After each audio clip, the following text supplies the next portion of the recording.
ओम नमो भगवते वासुदेवाय। आजिर ए विशेष आलोचना को समस्तंकु स्वागत। नमस्कार। आम पाखरे अछि आमर प्रिय ग्रंथ अति बड़ी जगन्नाथ दासंक ओडिया भागवत।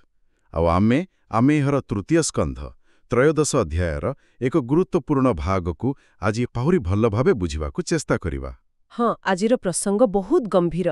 एई अंशरे महाज्ञानी विदुर से निज बड़ भाई राजा धृतराष्ट्रंको जिए नेत्रहीन थिले तांको समयर कराल रूप आउ निज कर्तव्य विषय मने पकई दउछंती। एइटा खाली गोटे कहानी नुहे, एथिरे जीवनर बहुत बड़ दर्शन अछि। हाँ सतरे एटा बहुत मार्मिक आउ शिखिबा भली कथा। आमे अनुरोध करूछु ए आलोचनार पूरा मर्म बुझिबा हेले आम सांगरे शेषे जाई रुहंतु। निश्चय। आउ जदि आपण मानंकु एमिति आध्यात्मिक चर्चा ए ज्ञान आलोचना भल लागुछि ताहले आम चैनल को सब्सक्राइब करबाकु भूलिबेनी। हाँ, सेटा आमको आहुरी उत्साह देव। तेबे आसंतु आउ डेरी न करी प्रथमे त्रयोदश अध्यायर एही भागर किछि पद शुणिबा, तापरे तार अर्थ भितरकु जिबा। त्रयोदश अध्यायर एही पदगुड़िक शुणंतु।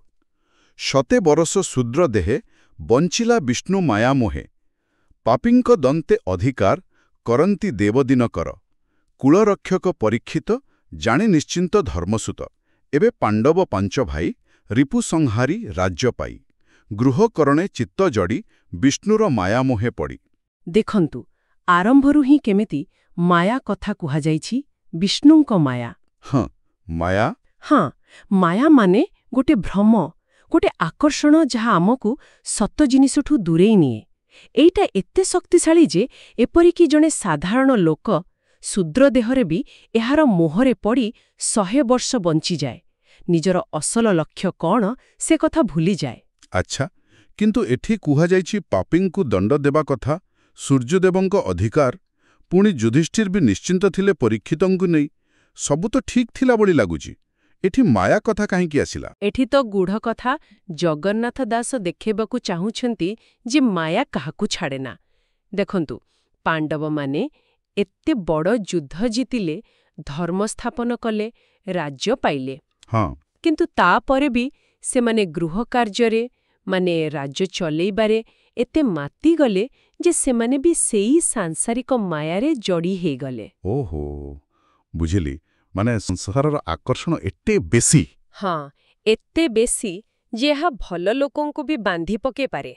एइटा गोटे साधारण स्थितिर चित्रण, किंतु आगोकु जो भयंकर समय आसुछि तार गोटे भूमिका बांधुछि एठी। ठीक, ताहले ए स्थिरता बेसी दिन रहिलानि बोधे। आगको कौन हैला शुणंतु ए पद।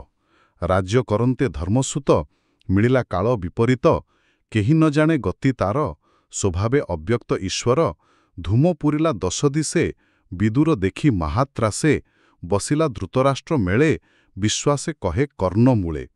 हे भ्रात शुण मो उत्तर, चल तु बेग तेजी पुर, काल मिलिला भयंकर, दिश आकाश अंधकार। एठाकु प्रतिक्रिया नाही, अव्यक्त रूप जाहार देही। देखिले तो जेतेबेले लागुथिला सबु ठीक अछि, ठीक सेतिकी बेले विपरीत काल आसी पहुंचीगला। विपरीत काल।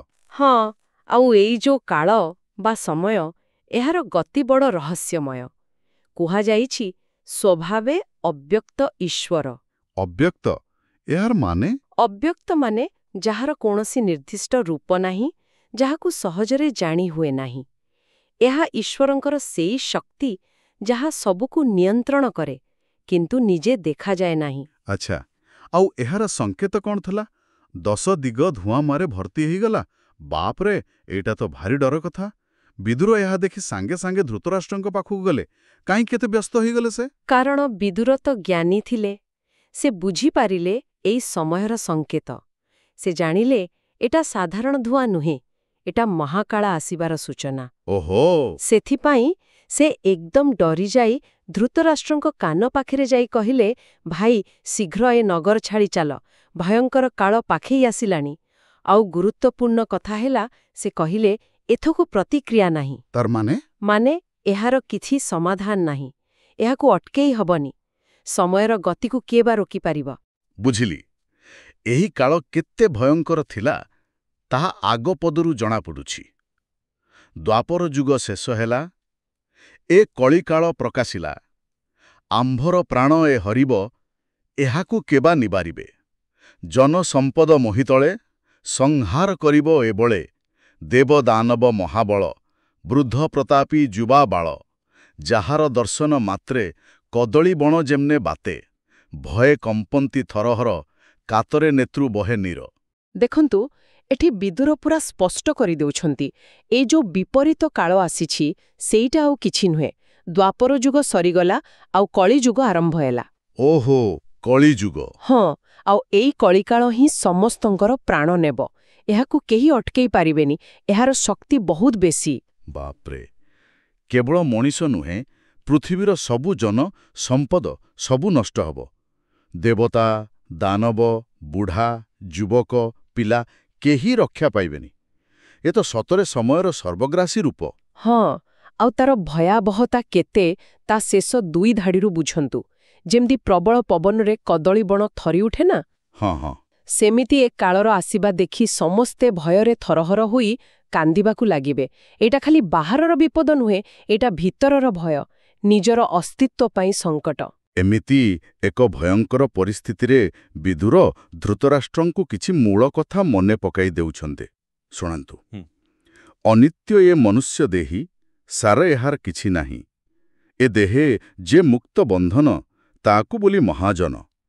ଦେଖ ତୋହର କର୍ମଫଳ, ନାସିଲେ ଭ୍ରାତୃପୁତ୍ର ବଳ, ଆୟୁଷ ତୋର ଶେଷ ହେଲା, ମରଣ ନିକଟ ହୋଇଲା, ଅତି ଦୁଃଖିତ ବୃଦ୍ଧ ଦେହେ, ତୋର ନିବାସ ପରଗୃହେ, ବିଶେଷେ ଚକ୍ଷୁହୀନ ତୁହି, ବଧିର ବୁଦ୍ଧିଆର କାହିଁ, ବିଶୀର୍ଣ୍ଣ ଦନ୍ତ ତ ଅଧର, କଫେ ଜଡ଼ିତ କଣ୍ଠସ୍ୱର, ଅନ୍ତରେ ଅଗ୍ନି ମନ୍ଦ ହୋଇ, ଅନ୍ନ ଭୋଜନ ନ ଜିରଇ।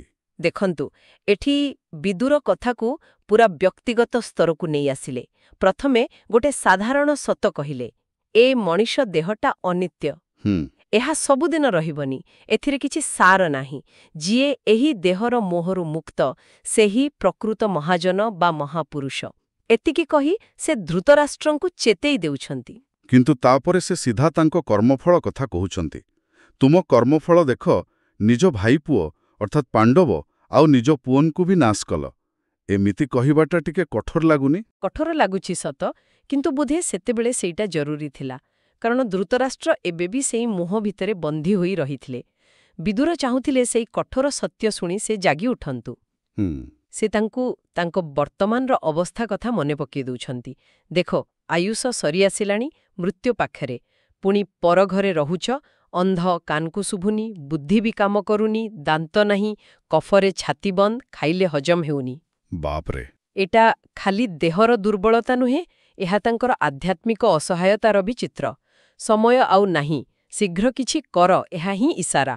ସତରେ ଏ ବର୍ଣ୍ଣନା ଶୁଣିଲେ ଦୁଃଖ ଲାଗୁଛି। କିନ୍ତୁ ବିଦୁରଙ୍କ କଥା ଏତିକିରେ ସରୁନି। ଆଗକୁ ସେ ଯାହା କହୁଛନ୍ତି ସେଇଟା ଆହୁରି ବାଧିଲା ଭଳି। ପ୍ରାଣୀ ଜୀବିତ ଆଶା ଯେତେ, କେ ତାକୁ କରିବା ଆୟତ୍ତେ, ଯେଉଁ ଭୀମର ଗଦାଘାତେ, ସମରେ ନସିଲେ ତୋ ସୁତେ, ତାର ବର୍ଜିତ ପିଣ୍ଡେ ଆଶା, ଶ୍ୱାନର ପ୍ରାୟେ ତୋ ଭରସା, କୁମନ୍ତ୍ରୀ ଜନ ସଙ୍ଗେ ଭାଳି, ତୋର କୁମରେ କଳେ କଳି, ପଣ୍ଟୁର ପଞ୍ଚପୁତ୍ର ମାରି, ସୁଖେ ଭୁଞ୍ଜିବା ରାଜ୍ୟସିରି, ଦୁଷ୍ଟଙ୍କ ସଙ୍ଗେ ବିଚାରିଲେ, ଭୀମକୁ ବିଷଲଡୁ ଦେଲେ, ସେ ଭୀମ କେବେ ହେ ନମଲା, ତାହାକୁ ଗୋବିନ୍ଦ ରଖିଲା। ପ୍ରଥମ ଧାଡ଼ିରେ ସେଇ ସାଧାରଣ ସତ୍ୟ ମଣିଷର ବଞ୍ଚିବାର ଆଶା ବହୁତ ପ୍ରବଳ। କିନ୍ତୁ ତାପରେ ଯୋଉ କଥାଟା କହିଲେ, ସେଇଟା ପୁରା ଚାବୁକ ମାଡ଼ ଭଳିଆ। କୋଉ କଥା? ଯେଉଁ ଭୀମର ଗଦା ମାଡ଼ରେ କୁମ ପୁଅମାନେ ମଲେ, ଆଜି ତୁମେ ସେହି ଭୀମ ଦେଉଥିବା ପିଣ୍ଡ ବା ଖାଇବାକୁ ଆଶା କରି ବସିଛ। ଆଉ ଏହାକୁ ଗୋଟେ କୁକୁରର ଭରସା ସହିତ ତୁଳନା କରିଛନ୍ତି। ଓହୋ, ଏଇଟା ତ ବହୁତ ବଡ଼ କଥା। ହଁ, ଅପମାନ ଲାଗିପାରେ, କିନ୍ତୁ ବିଦୁର ବୋଧେ ଧୃତରାଷ୍ଟ୍ରଙ୍କ ଭିତରେ ଥିବା ସେଇ ଶେଷ ଆତ୍ମସମ୍ମାନକୁ ଜଗେଇବାକୁ ଚେଷ୍ଟା କରୁଥିଲେ। ଆଉ ତା ସହିତ ପୁରୁଣା ପାପକର୍ମ କଥା ବି ମନେ ପକାଇ ଦେଉଛନ୍ତି। ପୁଅମାନେ କେମିତି ଖରାପ ଲୋକଙ୍କ ସାଙ୍ଗରେ ମିଶି ପାଣ୍ଡବଙ୍କୁ ମାରିବାକୁ ଚାହୁଁଥିଲେ, ଭୀମକୁ ବିଷ ଲଡୁ ଦେଇଥିଲେ। ଏସବୁ କାହିଁକି କହୁଛନ୍ତି? ଏସବୁ କହିବାର କାରଣ ହେଉଛି କର୍ମଫଳ କେମିତି କାମ କରେ ସେଟା ଦେଖେଇବା ପାଇଁ। ସେମାନେ ଅଧର୍ମ କରିଥିଲେ, କିନ୍ତୁ ଭଗବାନ ଗୋବିନ୍ଦଙ୍କ କୃପାରୁ ଭୀମ ମଲେନି। ହଁ, ଗୋବିନ୍ଦ ରଖିଲେ। ଏଇଟା ଦେଖଉଛି ଯେ ଅଧର୍ମ କେବେ ଜିତେନି। ଆଉ ଆଜି ଯୋଉ ପାଣ୍ଡବଙ୍କ ଉପରେ ଧୃତରାଷ୍ଟ୍ର ନିର୍ଭର କରୁଛନ୍ତି, ସେହିମାନଙ୍କ ପ୍ରତି କେତେ ଅନ୍ୟାୟ ହୋଇଥିଲା, ଏଇଟା ତାଙ୍କୁ ତାଙ୍କ ବର୍ତ୍ତମାନ ସ୍ଥିତିର ବିଡ଼ମ୍ବନା ବୁଝିବାରେ ସାହାଯ୍ୟ କରିବ। ଅନ୍ୟାୟର ତାଲିକା ତ ଆହୁରି ଲମ୍ବା। ବିଦୁର ଆହୁରି କେତେ କଥା ମନେ ପକାଉଛନ୍ତି। ଚତୁର ଘରେ ଅଗ୍ନି ଦେଲେ, ସେବେଳେ ପାଣ୍ଡବେ ନ ମଲେ, ପୁଣି କପଟ ପଶା କରି, ଧନ ସମ୍ପଦ ଅପହରି, ଦ୍ରୌପଦୀ କେଶ ଧରି ବଳେ, ବିବସ୍ତ୍ର କଲେ ସଭା ତଳେ, ଏ ଆଦି ଯେତେ କର୍ମ କଲେ, ତୁ ତାହା ଶୁଣିଅଛୁ ଭଲେ। ସେ କିମ୍ପା ତାଙ୍କ ଚିତ୍ତୁ ଯିବ, ମନୁଷ୍ୟ ଜନ୍ମର ସ୍ୱଭାବ, ତାହାଙ୍କ ଦତ୍ତ ପିଣ୍ଟ ଖାଇ, ସେବକ ପ୍ରାୟ ଗୃହେ ଥାଇ, ତୋର ବୟସ ଆଉ କାହିଁ, ଅତି ପୀଡ଼ିତ ବୁଦ୍ଧ ଦେହି। ହଁ, ଦେଖନ୍ତୁ, ଯୋ ଘର କଥା, କପଟ ପଶା ଖେଳ କଥା, ଆଉ ସବୁଠୁ ବଡ଼ କଥା, ଭରା ସଭାରେ ଦ୍ରୌପଦୀଙ୍କୁ ଅପମାନିତ କରିବା କଥା। ବିଦୁର ସଫା ସଫା କହୁଛନ୍ତି, ଏସବୁ ତ ତୁମେ ଭଲ ଭାବରେ ଶୁଣିଛ। ତାର ମାନେ ଧୃତରାଷ୍ଟ୍ର ସବୁ ଜାଣି ବି ଚୁପ୍ ରହିଥିଲେ। ହଁ, ପୁତ୍ରମୋହ ତାଙ୍କୁ ପୁରା ଅନ୍ଧ କରିଦେଇଥିଲା। ଆଉ ତାପରେ ବିଦୁର ପଚାରୁଛନ୍ତି, ଏତେ ଅପମାନ ପରେ ପାଣ୍ଡବମାନେ ଏସବୁ ଭୁଲିବେ କେମିତି? ମଣିଷର ସ୍ୱଭାବ ତ ଏଇଆ। ଠିକ୍ କଥା। ତଥାପି ସେମାନେ ଦୟାକରି ଧୃତରାଷ୍ଟ୍ରଙ୍କୁ ରଖିଛନ୍ତି, ଖାଇବାକୁ ଦେଉଛନ୍ତି। ସେମାନଙ୍କ ଘରେ ସେ ଏକ ପ୍ରକାର ସେବକ ଭଳି ଅଛନ୍ତି। ଏହା କହି ବିଦୁର ବୋଧେ ତାଙ୍କୁ ତାଙ୍କର ଦୟନୀୟ ସ୍ଥିତି ଆଉ ପାଣ୍ଡବଙ୍କ ମହାନତା ଦୁଇଟାଯାକ ଦେଖାଉଛନ୍ତି। ମୋର କଷ୍ଟ କଥା ବି ମନେ ପକାଇ ଦେଉଛନ୍ତି। ତୋର ବୟସ ଆଉ କାହିଁ, ଅତି ପୀଡ଼ିତ ବୃଦ୍ଧ ଦେହି। ହଁ, ଏହାଦ୍ୱାରା ସେ ବୁଝାଉଛନ୍ତି ଯେ ଏମିତି ଅପମାନିତ ହୋଇ ବଞ୍ଚି ରହିବାର ଆଉ କିଛି ମାନେ ନାହିଁ, ବିଶେଷ କରି ଯେତେବେଳେ ଦେହ ବି ସାଥ ଦେଉନି। ଏଇଟା ଗୋଟେ ପ୍ରକାର ମାନସିକ ପ୍ରସ୍ତୁତି କରାଉଛନ୍ତି ଆଗ ପଦକ୍ଷେପ ପାଇଁ। ତେବେ ଏହି ଅସହାୟ ସ୍ଥିତିରୁ ମୁକୁଳିମାର ବାଟ କ'ଣ? ବିଦୁର ଏବେ ସେଇ କଥା କହୁଛନ୍ତି। ଦିନକୁ ଦିନ ତନୁ କ୍ଷୀଣ, ଯେସନେ ପୁରୁଣା ବସନ। ଏ ଦେହେ ବିରକ୍ତ ଯେ ଜନ, ସେ ପ୍ରାଣୀ ବିମୁକ୍ତ ବନ୍ଧନ। ଅନିତ୍ୟ ନର କଳେବର, ଭିତରେ କିଛି ନାହିଁ ସାର। ଏହା ବିଚାରି ଯୋଗବଳେ, ହରିଭକ୍ତ ସଙ୍ଗମେଳେ, ନିର୍ବେଦ ହୋଇ ଚଳେ ବନ, ସେ ପ୍ରାଣୀ ପୁରୁଷ ଉତ୍ତମ। ଦେଖନ୍ତୁ, ପୁଣି ସେଇ ଦେହର ଅନିତ୍ୟତା କଥା। ଯେମିତି ପୁରୁଣା ଲୁଗା ଧୀରେ ଧୀରେ ଚିରିଯାଏ, ସେମିତି ଏ ଦେହ ଦିନକୁ ଦିନ କ୍ଷୀଣ ହେଉଛି। ହଁ, ଯେ ଏ ସତଟାକୁ ବୁଝି ଦେହ ପ୍ରତି ବିରକ୍ତ ହୁଏ, ମାନେ ଅନାସକ୍ତ ହୁଏ, ସେ ହିଁ ସବୁ ବନ୍ଧନରୁ ମୁକ୍ତ। ଏଠି ବିରକ୍ତ ମାନେ ଘୃଣା କରିବା ନୁହେଁ। ଆଚ୍ଛା। ହଁ, ବରଂ ଏହାର ଅସ୍ଥାୟୀ ସ୍ୱଭାବକୁ ବୁଝି ତା ପ୍ରତି ଅତ୍ୟଧିକ ମୋହ ନ ରଖିବା। ତାହେଲେ ପ୍ରକୃତରେ ଉତ୍ତମ ପୁରୁଷ କାହାକୁ କୁହାଯିବ ବିଦୁରଙ୍କ ମତରେ?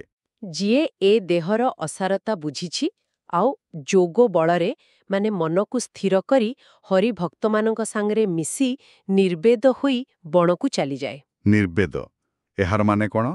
ନିର୍ବେଦ ମାନେ ଏକ ପ୍ରକାର ବୈରାଗ୍ୟ, ସଂସାର ପ୍ରତି ଗୋଟେ ଉଦାସୀନ ଭାବ। ଆଉ ବଣକୁ ଯିବା ମାନେ ଖାଲି ଜଙ୍ଗଲ ଯିବା ନୁହେଁ। ଏହାର ଅର୍ଥ ହେଲା ସାଂସାରିକ ମୋହ ମାୟା ଛାଡ଼ି ଆଧ୍ୟାତ୍ମିକ ସାଧନାରେ ମନ ଦେବା। ଏଇଟା ହିଁ ମୁକ୍ତି ପାଇବାର ରାସ୍ତା।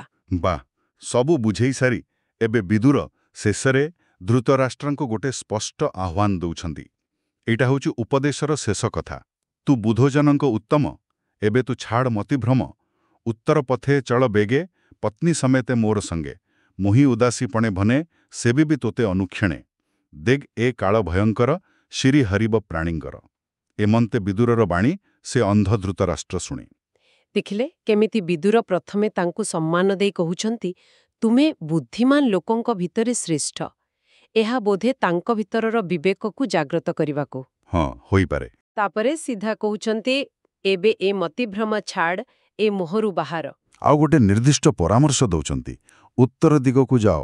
ଉତ୍ତର ଦିଗ ମାନେ ହିମାଳୟ ଆଡ଼କୁ ବୋଧହୁଏ, ଯୋଉଠି ଲୋକେ ତପସ୍ୟା କରନ୍ତି। ହଁ, ସାଧାରଣତଃ ସେୟା ବୁଝାଯାଏ, ଆଧ୍ୟାତ୍ମିକ ଉନ୍ନତି, ତ୍ୟାଗର ଦିଗ। ଆଉ ସେ ଏକୁଟିଆ ଯିବାକୁ କହୁନାହାନ୍ତି, ପତ୍ନୀ ଗାନ୍ଧାରୀଙ୍କୁ ସାଙ୍ଗରେ ନେବାକୁ କହୁଛନ୍ତି। ଏପରିକି ସେ ନିଜେ ବି ସାଙ୍ଗରେ ଯାଇ ସେବା କରିବେ ବୋଲି କହୁଛନ୍ତି। ଏଇଟା ତ ବହୁତ ବଡ଼ ଆଶ୍ୱାସନା। ନିଶ୍ଚୟ, ଧୃତରାଷ୍ଟ୍ରଙ୍କ ପାଇଁ ଏଇଟା ଗୋଟେ ସମ୍ମାନର ସହିତ ସଂସାର ଛାଡ଼ିବାର ସୁଯୋଗ। ବିଦୁର ନିଜେ ସେବା କରିବା କଥା କହି ତାଙ୍କ ମନରୁ ଭୟ ଦୂର କରିବାକୁ ଚାହୁଁଛନ୍ତି। କିନ୍ତୁ ଶେଷରେ ପୁଣି ସେଇ ଚେତାବନୀ, ଏହି ଭୟଙ୍କର କାଳ ସମସ୍ତଙ୍କର ଶ୍ରୀ ହରଣ କରିନେବ। ଶ୍ରୀ ମାନେ ଏଠି କ'ଣ? ଲକ୍ଷ୍ମୀ? ହଁ, ଲକ୍ଷ୍ମୀ ଧନ ସମ୍ପତ୍ତି ତ ବୁଝାଏ, କିନ୍ତୁ ଏଠି ତାର ଅର୍ଥ ଆହୁରି ବ୍ୟାପକ। ସୌଭାଗ୍ୟ, ସୁଖ, ଏପରିକି ଜୀବନକୁ ବି ବୁଝାଉଛି। ମାନେ ଆଉ ବିଲକୁଲ ଡେରି କରିବାର ସମୟ ନାହିଁ। ବୁଝିଲି। ଏମିତି ଭାବରେ ବିଦୁରଙ୍କ କଥା ଅନ୍ଧ ଧୃତରାଷ୍ଟ୍ର ଶୁଣିଲେ। ବାସ୍ ଏଇଠି ଆମ ଆଲୋଚନାର ଏହି ଅଂଶଟି ସରୁଛି। ବାଃ, କି ଚମତ୍କାର ଭାବରେ ବିଦୁର ନୀତି, ଦର୍ଶନ, ବାସ୍ତବତା ଆଉ କରୁଣା ସବୁକୁ ମିଶେଇ ଧୃତରାଷ୍ଟ୍ରଙ୍କୁ ବାଟ ଦେଖାଇବାକୁ ଚେଷ୍ଟା କରିଛନ୍ତି। ସେ ଖାଲି ସମସ୍ୟା କହିନାହାନ୍ତି, ସମାଧାନ ବି ଦେଖେଇଛନ୍ତି। ନିଶ୍ଚୟ। ଆଉ ଏଇଟା ଖାଲି ଜଣେ ରାଜାଙ୍କୁ ଦିଆଯାଇଥିବା ଉପଦେଶ ନୁହେଁ, ଏହା ସମସ୍ତଙ୍କ ପାଇଁ। ସମୟର ଗତି, କର୍ମଫଳ, ଆସକ୍ତିର ପରିଣାମ ଆଉ ଜୀବନର ଶେଷ ଲକ୍ଷ୍ୟ ମାନେ ମୁକ୍ତି ପଥରେ ଯିବାର ଏକ ସାଧାରଣ ଆହ୍ୱାନ। ହଁ, ବିଦୁରଙ୍କ ଚରିତ୍ର ଏଠି କେମିତି ଜଣେ ନିଃସ୍ୱାର୍ଥପର, ଜ୍ଞାନୀ ଆଉ କର୍ତ୍ତବ୍ୟପରାୟଣ ମାର୍ଗଦର୍ଶକ ଭାବରେ ଦେଖାଯାଉଛନ୍ତି। ଯଦି ଏଇ ଗଭୀର ଆଲୋଚନା ଶ୍ରୋତାମାନଙ୍କ ମନକୁ ଛୁଇଁଛି ଆଉ ସେମାନେ ଏଥିରୁ କିଛି ନୂଆ ଶିଖିବାକୁ ପାଇଲେ, ତାହେଲେ କମେଣ୍ଟ ବକ୍ସରେ ଓମ୍ ନମୋ ଭଗବତେ ବାସୁଦେବାୟ ଲେଖି ଆମକୁ ଜଣାଇ ପାରିବେ। ଏହାପରେ ସମସ୍ତଙ୍କ ମନରେ ଗୋଟେ ପ୍ରଶ୍ନ ଆସୁଥିବା ନିଶ୍ଚୟ, କ'ଣ? ଯେ ଏତେ କଥା ଶୁଣିଲା ପରେ ଧୃତରାଷ୍ଟ୍ର କ'ଣ କଲେ? ସେ କ'ଣ ବିଦୁରଙ୍କ କଥା ମାନିଲେ? ସତରେ ନଗର ଛାଡ଼ି ଚାଲିଗଲେ? ହଁ, ଏଇଟା ବହୁତ ଗୁରୁତ୍ୱପୂର୍ଣ୍ଣ ପ୍ରଶ୍ନ। ଆଉ ଏହାର ଉତ୍ତର ଜାଣିବାକୁ ହେଲେ ଆମର ପରବର୍ତ୍ତୀ ଆଲୋଚନାକୁ ନିଶ୍ଚୟ ଅପେକ୍ଷା କରନ୍ତୁ ଆଉ ଶୁଣନ୍ତୁ। ଆଉ ଶେଷରେ ଗୋଟିଏ କଥା ଭାବିବା ପାଇଁ, ବିଦୁରଙ୍କର ଏଇ ଯୋଉ ଚେତାବନୀ ଥିଲା, ସମୟ ବଦଳୁଛି, ତାକୁ ଚିହ୍ନ, ମୋହ ଛାଡ଼, ଠିକ୍ ସମୟରେ ଠିକ୍ ନିଷ୍ପତ୍ତି ନିଅ। ଏଇଟା କ'ଣ ଖାଲି ସେଇ ଯୁଗର ଧୃତରାଷ୍ଟ୍ରଙ୍କ ପାଇଁ ଥିଲା, ନା ଆଜି ଆମ ପାଇଁ? ଏଇ ଯୋଉ ଏତେ ଜୋରରେ ଦୁନିଆ ବଦଳୁଛି, ଆମ ସମସ୍ତଙ୍କ ପାଇଁ ଏହାର ମହତ୍ତ୍ୱ ଆହୁରି ବେଶୀ? ଏଇଟା ବହୁତ ଭଲ ପ୍ରଶ୍ନ। ହଁ, ଆମେ ଆମ ଜୀବନରେ ଆସୁଥିବା ପରିବର୍ତ୍ତନର ସଂକେତକୁ କେତେ ବୁଝିପାରୁଛେ ଆଉ ତାକୁ ସ୍ୱୀକାର କରିବାକୁ କେତେ ପ୍ରସ୍ତୁତ ଅଛେ, ଏ ବିଷୟରେ ଟିକେ ଭାବିବା କଥା। ନିଶ୍ଚୟ। ତେବେ ଆଜି ପାଇଁ ଏତିକି। ପୁଣି ଦେଖାହବ ଆଉ ଏକ ଗଭୀର ଆଲୋଚନା ସହିତ। ନମସ୍କାର। ନମସ୍କାର। ଆପଣ ଶୁଣୁଛନ୍ତି ରେଡିଓ ତୋଷାଳୀ, ଆମ ମାଟିର ସ୍ୱର।